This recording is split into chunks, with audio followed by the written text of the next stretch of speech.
Saladin, in terms of history, was the Sultan of Egypt and Syria. He led his armies against the invading Crusader forces and fought against Richard the Lionheart in the Third Crusade.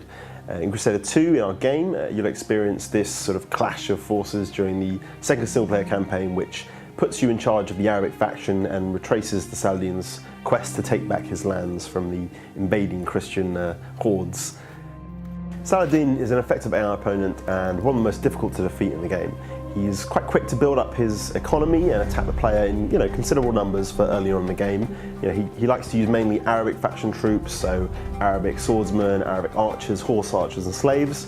His economy isn't the most efficient one in the game, but for what he lacks there, he makes up for his ability to trade for goods and weapons, meaning that he can build up an attack quite quickly. I suppose one of his few weaknesses is that he is slower to build up his castle and his defences. So a good strategy is either to prepare for his inevitable attack or to beat him to the punch and attack him before he attacks you. A favourite strategy of Saladin's is to use hordes of horse archers to harass the player as scouts or as skirmish parties. He's sort of likely to move them about more than other lords in the game, making them a bit more of a threat than they would otherwise be, but his preference for Arabic troops at least means that you know what's going to be coming. He uses more of them, more numbers to compensate for this lack of variety, but at the end of the day, at least you know what to expect.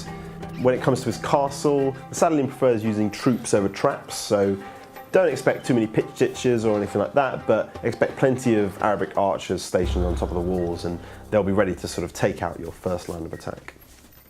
So a mix of crossbowmen and either Crusader or Arabic archers are generally the best way to handle an approaching force led by the Saladin and defend against him. You'll want crossbowmen for their firepower, their ability to take out armoured units, but you'll also want the archers in there for a good rate of fire, and using their arrow volley ability you can also put a dent in his forces that way.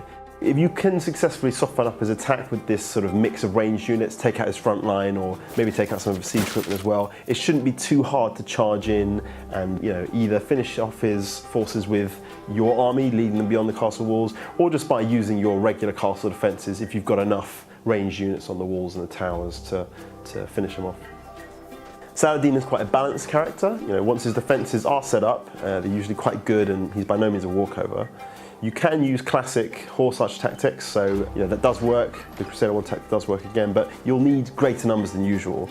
The Saladin's lack of traps means that he'll have a greater number of archers on the wall, so you need to match those numbers. One way to take advantage of his lack of traps is to use the units that you would normally send in as cannon fodder to absorb damage and set off the traps, like slaves and convicts. Use these guys to either set fire to his buildings outside his castle, or to just use them to take down the walls.